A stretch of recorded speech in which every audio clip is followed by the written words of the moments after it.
નમસ્કાર. આપણે રોજ કેલેન્ડર જોઈએ છીએ, પણ ક્યારે વિચાર્યું છે કે કોઈ એક તારીખ એની અંદર કેટલી બધી કહાનીઓ છુપાયેલી હોઈ શકે? ચાલો, આજે આપણે 9મી ફેબ્રુઆરીના પાના ખોલીએ અને જોઈએ કે એમાં કયા કયા રાઝ છુપાયેલા છે. તો સવાલ એ છે કે કોઈ સામાન્ય લાગતી તારીખ આટલી ખાસ બની કેવી રીતે જાય છે? જવાબ બહુ સીધો છે. એ દિવસે બનેલી મોટી ઘટનાઓ, એ દિવસે જન્મેલા મહાન લોકો અને એમના કામથી. એટલે તારીખ ખાલી એક નંબર નથી, એ તો ઇતિહાસની સિદ્ધિઓનો જીવતો જાગતો પુરાવો છે. તો ચાલો 9મી ફેબ્રુઆરીની આ સફર પર નીકળીએ. આ દિવસે વિજ્ઞાન, સમાજસેવા, કલા કેટલાય ક્ષેત્રોમાં એવા કામ થયા છે જેણે દુનિયાને બદલી નાખી. આ કોઈ એક વાર્તા નથી, પણ જાણે કે નાની નાની ઘણી વાર્તાઓનો એક ગુલદસ્તો છે. આપણી સફરની શરૂઆત કરીએ આકાશથી. એક એવું ક્ષેત્ર જેણે આપણને પાંખો આપી. ખબર છે, 9મી ફેબ્રુઆરીનો દિવસ તો ઉડ્ડયન અને સ્પેસની દુનિયામાં એકદમ સુવર્ણ અક્ષરે લખાયેલો છે. 747. આ નંબર સાંભળીને કંઈક યાદ આવ્યું? હા, આ માત્ર એક આંકડો નથી. આ તો આખી દુનિયાની હવાઈ મુસાફરીમાં ક્રાંતિ લાવનારું પ્રતીક છે. બોઇંગ 747 જેણે દુનિયાને જોવાની આપણી રીત જ બદલી નાખી. એને જમ્બો જેટનું હુલામણું નામ મળ્યું. કેમ? કારણ કે એના વિશાળ કદ અને જબરદસ્ત ક્ષમતાએ હવાઈ મુસાફરીને સામાન્ય માણસ માટે પણ શક્ય બનાવી દીધી. એના લીધે જ તો લાખો લોકો દુનિયાના એક છેડેથી બીજા છેડે જઈ શક્યા. સાચે જ, એન્જિનિયરિંગનો એક બેનમૂન નમૂનો.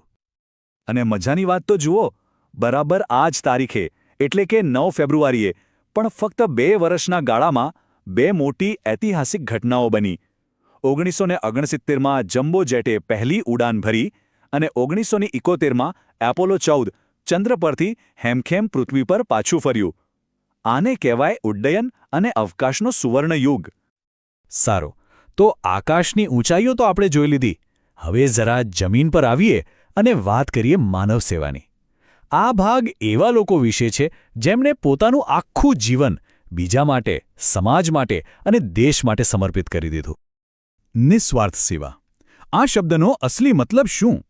બસ પોતાના વિશે વિચાર્યા વગર બીજાના ભલા માટે કામ કરવું. અને હવે આપણે એવા 2 મહાન વ્યક્તિત્વોને યાદ કરવાના છીએ જેમણે આ વાતને સાચા અર્થમાં જીવી બતાવી. 9મી ફેબ્રુઆરી એટલે બાબા આમટેની પુણ્યતિથિ.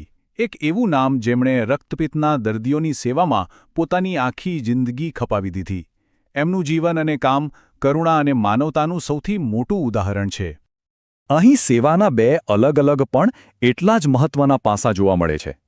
એક તરફ છે બાબા આમટે, જેમણે સમાજમાં જઈને પીડિતોની વચ્ચે રહીને દેશની સેવા કરી. તો બીજી બાજુ છે ડીપી કોહલી, જેમનો જન્મ આ દિવસે થયો હતો. એમણે સીબીઆઈ જેવી મજબૂત સંસ્થા બનાવીને દેશની સુરક્ષા અને કાયદો વ્યવસ્થાને ટકાવી રાખી. કામ ભલે અલગ, પણ બંનેનું યોગદાન અમૂલ્ય છે.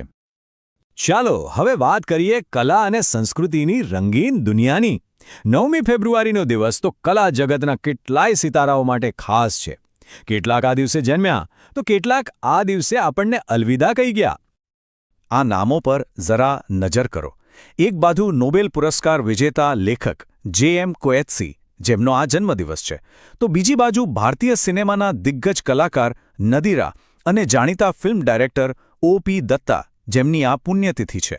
આ બતાવે છે કે આ એક જ દિવસમાં કેટલી બધી સર્જનાત્મકતા સમાયેલી છે. કહેવાય છે ને કે કલા અને સાહિત્ય સમાજનો અરીસો છે. અને આ વાત કેટલી સાચી છે. આ બધા કલાકારો અને લેખકોએ પોતાના કામથી એ સમયના સમાજને આપણી સામે જીવંત કરી દીધો. એમણે પોતાની કળા દ્વારા સમાજને એક નવી દ્રષ્ટિ આપી. તો જુઓ, એક નોબેલ વિજેતાથી લઈને સિનેમાના આઇકોન સુધી 9મી ફેબ્રુઆરીનો દિવસ સર્જનાત્મક વારસાથી કેટલો ભરપૂર છે. સાહિત્ય, સિનેમા, લેખન બધું જ જાણે આ એક તારીખે ભેગું થયું છે. તો આપણે વિજ્ઞાનની ઉડાન ભરી, સમાજ સેવાની ઊંડાઈ માપી અને કલાની દુનિયામાં પણ પરી આવ્યા. આ બધું જોયા પછી આ 9મી ફેબ્રુઆરીની ગાથા આપણને શીખવે છે શું? ટૂંકમાં કહીએ તો 9મી ફેબ્રુઆરી ખાલી એક તારીખ નથી. આ તો માનવતાની જીતની ઉજવણી છે. એ સફળતાઓની ઉજવણી જેણે આપણને આકાશમાં ઉડતા શીખવ્યું. એ નિસ્વાર્થ સેવાની ઉજવણી જેણે માનવતાને જીવતી રાખી. અને એ કલા સંસ્કૃતિની ઉજવણી જે આપણો વારસો છે. અને છેલ્લે એક સવાલ. જેમ 9મી ફેબ્રુઆરીએ પોતાનો ઇતિહાસ લખ્યો એમ દરેક દિવસમાં એક નવો ઇતિહાસ લખવાની તાકાત હોય છે. તો વિચારો, આજની તારીખ કઈ વાર્તા લખી રહી છે?